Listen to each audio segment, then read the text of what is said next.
This is Terms of Reference. I'm your host, Stephen Laddick. Nedgine Paul is the co-founder and CEO of Anseye Pou Ayiti, or Teach for Haiti, which works to raise education outcomes in rural Haiti by promoting teacher excellence and student success. Nedgine's previous roles at Achievement First, the Episcopal Diocese of Connecticut, and WorldTeach included opportunities to manage recruitment, staff orientation, tutoring, and governance duties, as well as the development of a school principal residency program. Nedgine also worked with partners in health to manage onboarding, benefits, and workforce planning for the organization's transnational teams. She has conducted teacher training seminars and extensive research about the historical, cultural, and socioeconomic factors contributing to Haiti's school system, and in 2014, she was named among the top global social innovators by Echoing Green. I spoke with Nedgine in Port-au-Prince. Hello, Nedgine. Thank you so much for being on the Terms of Reference podcast today. Hi, Steve. It's a pleasure. Thanks for having me. Where are you sitting today? Do we find you in Port-au-Prince or somewhere else in the world? We are in Port-au-Prince, yes. I'm actually sitting in the childhood home where I grew up and have come back home in many respects to lead this organization in Haiti. And also just coming back from a trip where we were visiting our school communities in Gonaïves and Gaumont yesterday. That's awesome. Now, in the Haitian culture, is coming home, is that something awesome? Or is it like the U.S. culture where, you're kind of like, I moved back home? It is awesome. I would absolutely say the former. I think it's really exciting to be able to reconnect with people I grew up with, and also even to be recognized for some of the work that my parents did in the rural communities where we've had the pleasure of operating our organization. So in all respects, it's been very positive. That's super cool. So you've alluded to it a couple of times already. Tell us about your organization and what you do, and just sort of give us an introduction to why you're sitting in Haiti now. Sure. So I am the co-founder and CEO of Anseye Pou Ayiti, which in Haitian Creole stands for Teach for Haiti. And I am honored to be part of a team that's really looking to create a new narrative of Haiti through equal educational opportunity, and also building this incredible cohort of the next generation of Haitian teacher leaders, so that we can really dramatically change how students are learning and how they're growing within Haitian society. And in terms of the work that we do, I've come back home because I truly believe that it's possible to recruit a whole new movement of allies and teachers and leaders, period, to really change the conversation about what's possible when we're investing in the right things for education equity. There's a lot of things to unpack there. Why don't we start at the last thing there? What are the right things to invest in Haiti for education equity? For me, I think it's the people. In many respects, I've been learning more and more about why people think you need to invest in buildings and invest in institutions and invest in kind of government and the corporations, and all those different pieces, of course, play a role in what education equity could and should look like. But at the end of the day, I believe that if we're really building the right human capacity to do the work, you can transform all of those other pieces that I mentioned. And so for me, I think it's about the Haitian people and how the Haitian people themselves can really be empowered and equipped to change their nation. So you have the obvious motivator. You're Haitian. You grew up there, and you've now returned to start this organization. But to give us the genesis, where did you wake up one day and you're like, I need to go do this. The time is right. I would say it's funny. Whenever I think about just that moment or that kind of light bulb, this is what I want to do and this is the passion I have, I would never be able to forget kind of the long series of conversations and moments and situations and encouragement that I got from my parents, who were so determined to make sure that their 3 children did not forget where they came from. So I actually left Haiti at a pretty young age, but again, I had the privilege of having these just really amazing conversations with my parents about Haitian history and culture and what's working, what's not working. And I think that's a privilege because I have a lot of friends and a lot of peers who in many respects sometimes got a bit disconnected from the reality that is Haiti. I think the other thing that I cannot forget to mention is my father was a teacher and a school director in the community where we are working. And so he also encouraged myself and my siblings to travel to Haiti, and all of the trips in my mind were never around visiting family. They were never around vacationing. It was about actually visiting some of the school communities in which he worked. And so there was this one moment in particular. I was about 12 years old, and I remember just playing with peers, right? That was the other thing. I was young and I was playing with others who were around 11, 12 years old in a really rural primary school in La Cule. And I just remember looking over and seeing a young boy who was being teased by some other boys because he had no shoes. And I just remember just rapidly trying to figure out how to distract this boy from the teasing, just the merciless taunting that's, common in all cultures, in my opinion. And the thing I asked him was, show me where you go to school, because that was my love. I was that student who loved school and didn't want any snow days or any days off from school. And I have never seen, and I'll always remember it, a child light up so dramatically just to show me where he sits every day to learn, and even tried to mimic some of the things that his teacher does. And I just started speaking with him, and I realized pretty quickly that was the first time that he would actually have to finish his school career by 6th grade because his community only went through that grade for the primary schools that were accessible. And it was actually the first time it hit me, right, that I was privileged. And again, that wasn't the word, of course, that came to mind at 12 years old. But I remember turning to my dad and just saying, why? And it was the first time that I could remember that my dad didn't have an answer for me. And I just remember feeling pretty upset. I thought he was the all-knowing one, of course. And I really, really think about that moment quite often when I then think about all the things I did in high school, in college, in grad school, and even in my early career, always looking for the answer to that why. Why is it that some kids don't have access beyond 6th grade? Why is it that this child that I remember so well, his name was Benji, why did he only have 2 benches in his classroom for more than 20 kids? So those why questions, I think, really pushed me into this field and into this just incredible opportunity to launch an organization in my home country. You sound like you might be one of the anomalies in the development world, someone who knew from a young age that this is what you wanted to do. What was your early career like? This isn't the first venture you've worked on or you've been an employee of or started. What did you do before? I actually started right after undergrad. I was part of an incredible team called the Achievement First Public Charter School Network. And they have public charter schools across the Northeast in the U.S., in New York and Connecticut in particular. And for me, I was so blown away to be able to be part of an organization that was basically, again, changing the conversation about what's possible when you invest in the right levers. And so I saw kind of really dramatic education reform firsthand, domestic in the U.S. But for me, I really always knew that I was going to come back home. And so I then went to grad school and studied international education policy. And during that time in grad school, really started working on the model for Anseye Pou Ayiti. And after that, again, I think this was a pretty strategic opportunity, but in many respects, I credit incredible opportunities and privilege for landing me in the right place to be exposed to the right things so that I could be a successful co-founder of an organization. Because after grad school, I had the opportunity to join the Partners in Health team. And a lot of people have asked me and said, that's health, right? It's a little different from education. But I was actually brought on board as an educator because I was able to help start a curriculum for the management and the leadership development and training of the Partners in Health staff, especially those in Haiti. And so when I talk about those 2 years with Partners in Health, for me, it was about being exposed to what it takes to start a grassroots organization and continue to have such longevity and such sustainability after they've been around for more than 25 years and after starting in Haiti in a really rural context. And so I would never, ever deny how much I pulled from that experience, even though it was the healthcare sector.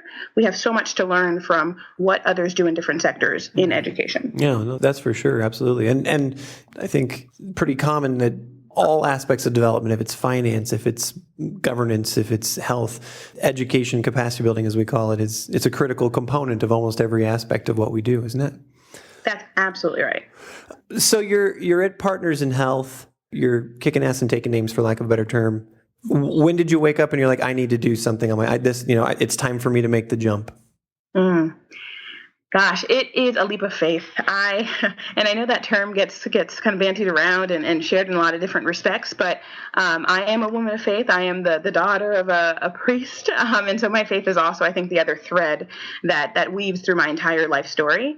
And I think for me, I was constantly trying to figure out, is there a quote unquote strategy? Is there a right kind of calculus to the timing, right, of launching a really successful and also just impactful organization?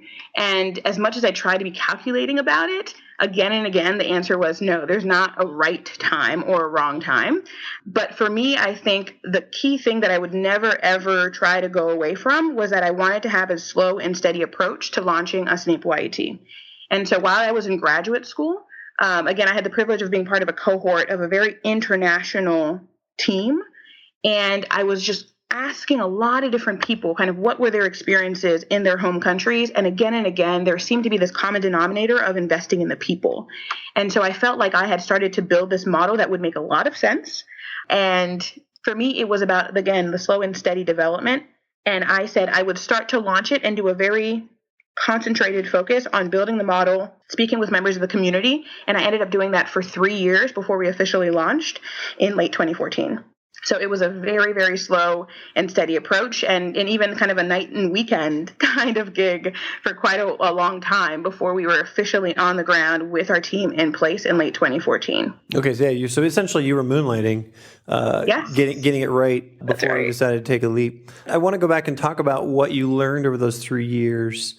But first, when you did finally, quote unquote, launch, was that because of a grant that you won? Was it because you decided to take money out of your pocket and say, okay, we're ready to do this? What was that initial injection of funding, or finally the moment where you're like, you know what, we're ready, we've got this?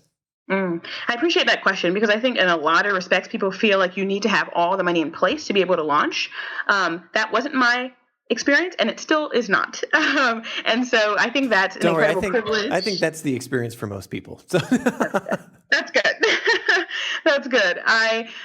So I think for me, I think it was a bit of both. It was both kind of injecting my own funds into this and also getting an incredible opportunity to be part of the Echo and Green Fellowship. And so I was awarded the Echo and Green Global Fellowship in 2014. And that allowed me to have enough startup funds to bring on others to do this work. Because to be honest, I could have continued to kind of moonlight and do this kind of in a very part-time way. But I knew that if we're talking about a quality movement, there's got to be a really good focus on getting quality outcomes and putting in quality inputs. And so I didn't think that the people I was speaking with, the potential candidates for our cohort, deserve to be treated like a hobby or a side gig. And so I really wanted to focus everything that I had and everything that I could offer to this on a full-time basis. And so I, resigned from my full-time work and picked this up and was able to start it full-time after Echo and Green. Then now take us back through those 3 years of moonlighting of those gigs. What were you doing? What, were you testing models? Like what worked, what didn't work? What was that all about? I would say the two big things that will always stay with me from those 3 years were, one, asking questions. I felt like I always wanted to be that person who didn't propose anything, because I've been on the receiving end, I think, of those who kind of come with solutions instead of asking questions. And so I tried to be very thoughtful and intentional about asking questions to anyone who would listen. I reached out to quite a bit of people, everyone who would be in the communities where I thought we could start here in Haiti. So I did quite a bit of traveling and speaking with school directors, students, teachers, parents, kind of government officials who have done this work in different capacities, especially those in the past, right, who've seen things come and go and could tell me quite a bit about kind of the fads that go out pretty quickly. So a lot of asking questions.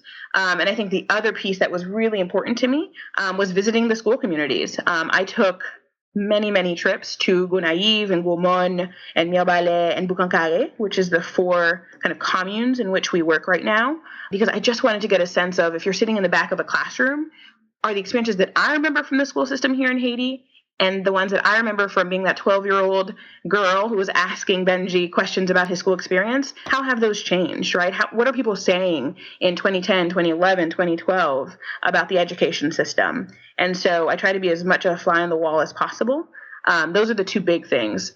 And I would say the other piece is, to your point about kind of just testing models, I was really grateful that Teach for All existed. Teach for All is a global network that looks for social entrepreneurs and speaks with social entrepreneurs who are interested in adapting a model to their country's context. And I would never be able to overlook how they played a role in my kind of honing and adapting kind of what they call a global approach to Haiti's context. So they were key players in those 3 years.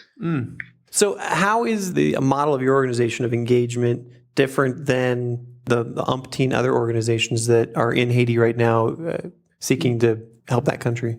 I would say in many respects, I have such a deep love and appreciation for Haitian culture and community and customs that it's even become kind of the 3 C's of our organization. Honestly, it was not intentional, but it's become, I say it so often that I think it's become just part of our fabric and part of our day-to-day.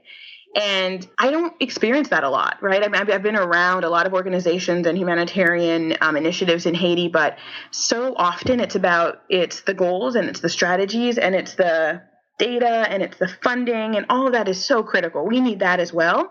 But sometimes I feel as if they are cut and paste versions of what you might see in other places. And so I feel proud that I'm part of a team and working alongside a cohort of teacher leaders who have such deep respect for how Haitian culture and history is unique, and how in many respects we need to be a movement that is bringing that culture and history back to the forefront when people talk about Haiti, because as a country, we were once a global leader, and we want to be a global leader once again without forgetting our roots.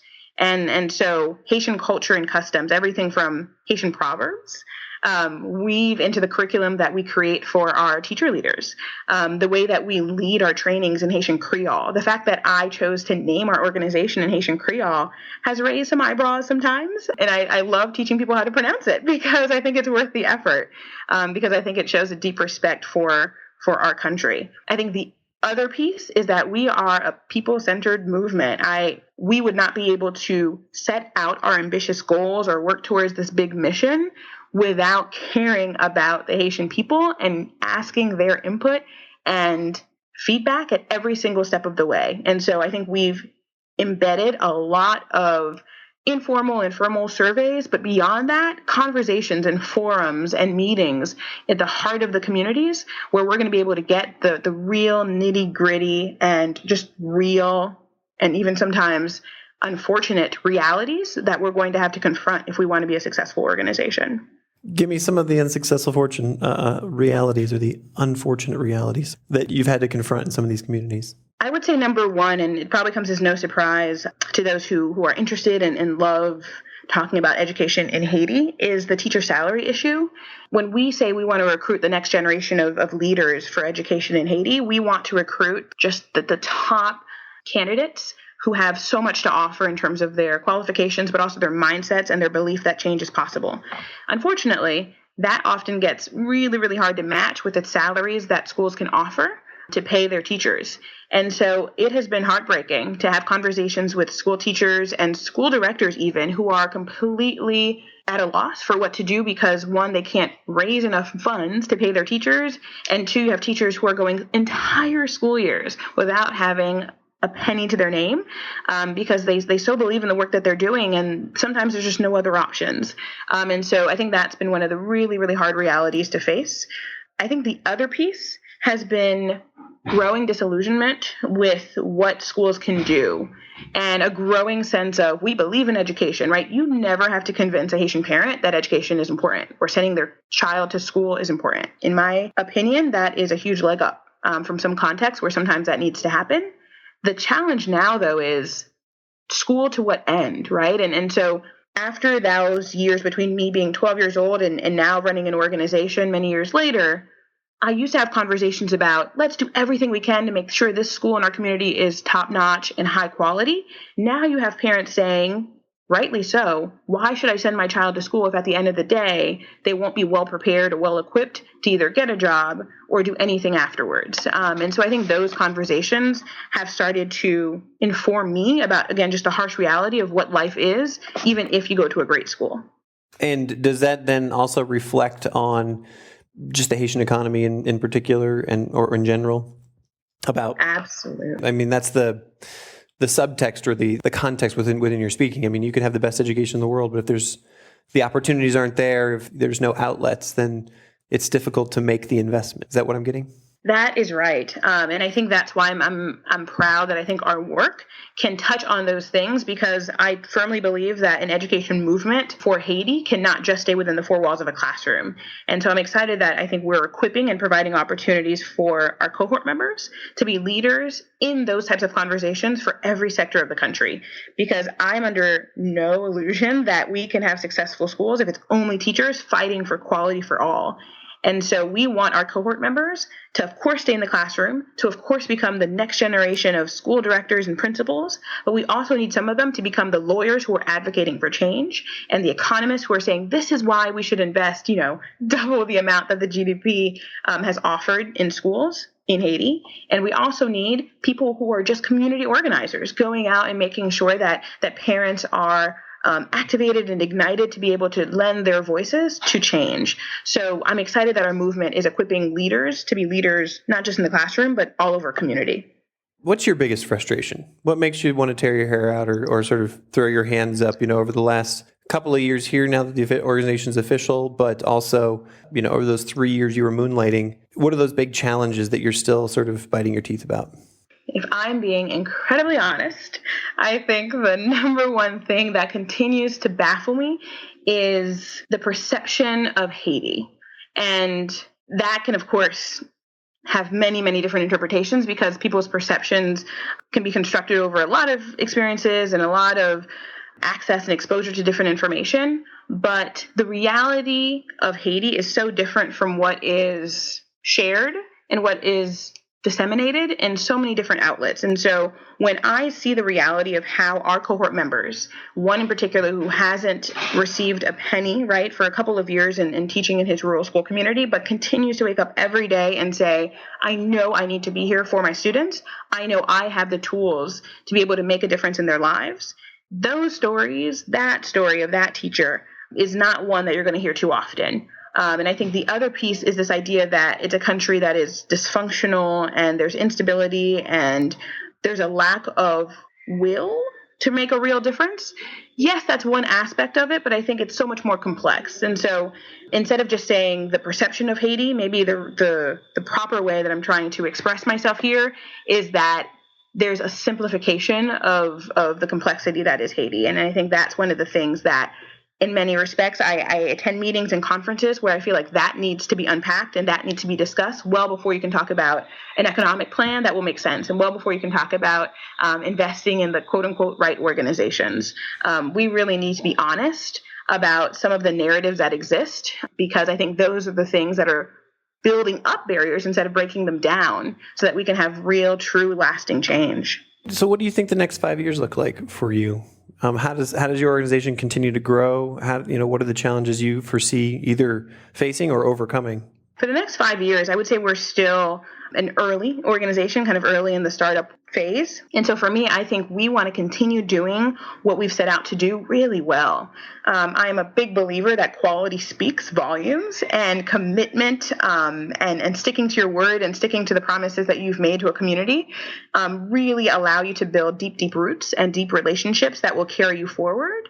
And so we want to make sure that every year we continue to recruit a really outstanding cohort of teacher leaders who go through our 2-year program. That's one. The other piece is that I really want to continue building this international network of allies.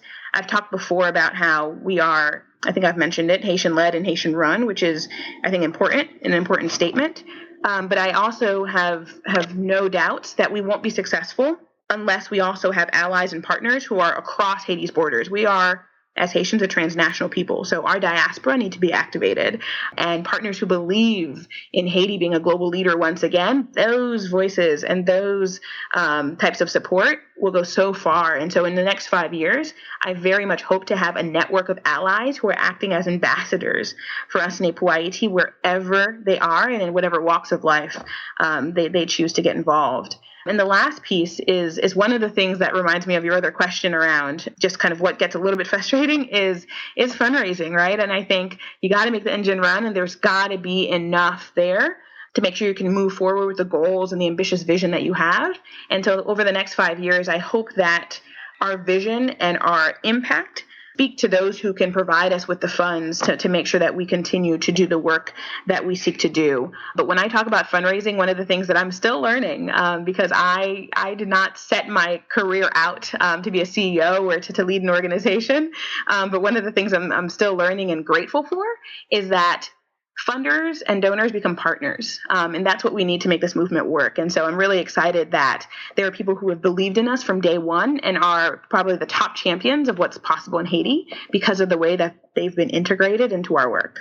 Is that how you spend most of your time now? Are you fundraising, proposal writing, promoting the organization, being the spokesperson for it? Or do you still have your hands in the trenches? I still have my hands in the trenches, and it makes me so happy that I can still have my hands in the trenches.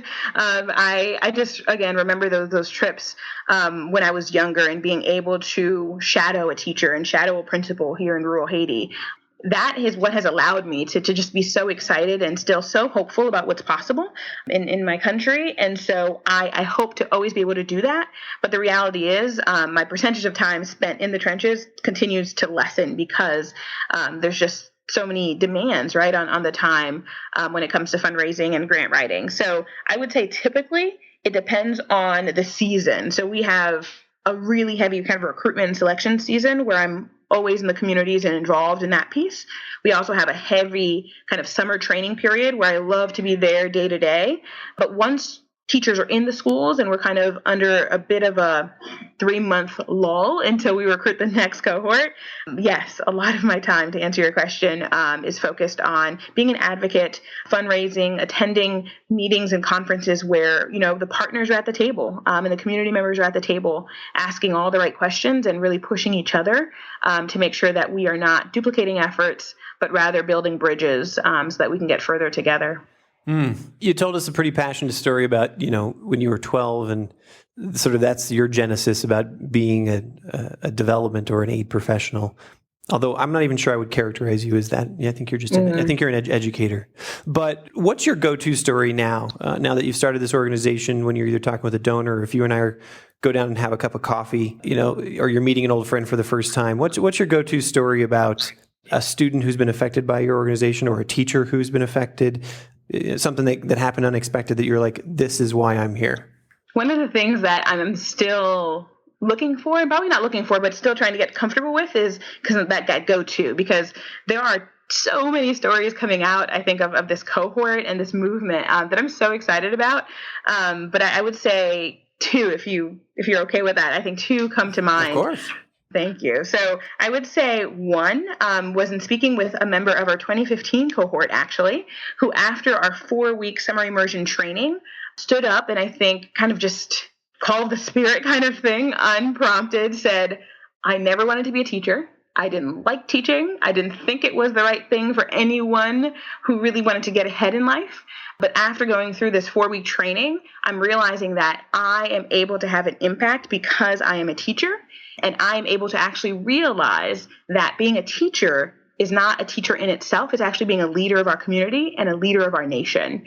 And I got very emotional because it's those kinds of stories and those kinds of epiphanies and transformations that we're realizing are so much more important than the data can show. There's something about changing kind of the mindset of a member of our community, because that's what they're going to use to infuse their work, and that's what they're going to use to speak with the students and the parents that they interact with on a daily basis. And so that has been incredibly powerful. I think the other piece, so that I think is local here in Haiti, and represents a lot of the language even that some of our cohort members are now using to talk about teachers, that we now say teacher leaders. We don't call them teachers, they're teacher leaders.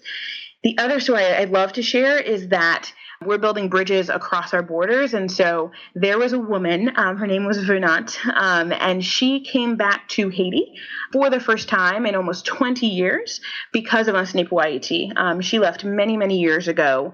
But once she heard of this movement and this work happening, she packed her bags and said, how can I help? And how can I lend my support? She's a kindergarten teacher in Florida, but came and worked with us for 2 weeks every single day with our 2015 cohort because she realized that there was something new about the way that we're attacking this problem. And there's something, I think, uplifting as well about the way that we look to Haitian culture, history, and language to really promote a really positive narrative of what's possible. And so when I hear somebody who comes home after 20 years because they believe in something they read about Anseye Pou Ayiti, again, just the hope is really hard to describe. I always end my interviews with this last question. I ask this of every guest on the show. You have an incredible story. You've left your country, you've come back to your country, and now you've started an organization that clearly inspires you and is generating hope for many people. What advice, what one or two pieces of critical advice would you give to somebody who's either in a master's degree, coming out of a master's degree right now, looking for their first job, or someone who is transitioning from another sector into the service sector, about how to be successful or how to have a sustainable career like you have? A couple of things come to mind. I think number one is recognize your privilege, especially in the world that we work in. I appreciate that you referred to me as an educator, because I think the work that I do absolutely has me play that role. But I think development and humanitarian aid, I think all of it kind of gets thrown in when you start talking about kind of the system level change we want to have in Haiti. So a lot of people come at this work, I think, either unable to or maybe not encouraged to talk about their privilege. And I know I've had privilege in my life. I think I've been to incredible institutions for my higher ed education, and also have had the opportunity to receive support like Echoing Green's fellowship. And I think that has pushed me so much to realize that we need to be very, very humble in this work. And when we come at it, I would encourage anyone interested in this work to just check their privilege, know about it. Don't let that be the constraint to you saying yes or no, I can do this work, but just know about it so that you approach every conversation with humility and this learning stance that you're taking in much more than you're putting out, especially when you first begin. I think the other thing that has helped me tremendously is reading and speaking with the people that you want to help serve and walk alongside. You don't need to necessarily be from the country or the region or the community in which you want to work, but there's something very, very dramatic in my experience that happens when you read kind of unabridged versions of the history of a community, or you speak with a person that seems to have been the outcast, but it was actually the activist. Those are two big things that have really pushed me and that I would encourage anyone interested in this field to do. And then the last thing that I would suggest that I'm still learning is there's a lot of connectors out there. There are people who want to support those who have really big and bold visions for change. And sometimes we feel like we have to do it all ourselves. And so even when I was moonlighting, there was something about this kind of pushing this vision forward alone, right, at night or in weekends, and just trying to figure out what it would look like. But I credit my co-founder, right, for directing me to Echoing Green as an incredible source of support. And again, the privilege of having received it allowed me to start this full time. So there's connectors out there, whether it's fellowships, whether it's reading a LinkedIn profile that directs you to somebody who has done this work before and maybe made mistakes that you shouldn't repeat. I would really encourage people to do that kind of legwork and that kind of background research so that you're not starting things from scratch unnecessarily. I'm going to break my own rule, and I'm going to ask one more question. We haven't talked about your co-founder at all. Who is your co-founder? Yes, my co-founder is the incredible Ivan Linoisette. Ivan is a Haitian American, and we were actually connected through Teach for All. So I reached out to Teach for All saying, I have this vision for how I want to adapt some of what you're doing in Haiti. And they said, wow, somebody else has reached out to us interested in building this movement and building an organization in Haiti as well. And so we connected. And again, I think because both of us come at this so humbly and so passionately, we knew that it wasn't about working separately. We immediately came together and became co-founders, and that was almost 5 years ago. He has now become a member of our board and is still actively involved. And again, in many, many ways, I credit him for a lot of the different things that we've injected into this movement and how far we've come. Nedgine, thank you so much for this conversation today. This has been fantastic. I appreciate it. Thank you, Steve. You've been listening to the Terms of Reference podcast from aidpreneur.com. Subscribe to us on iTunes.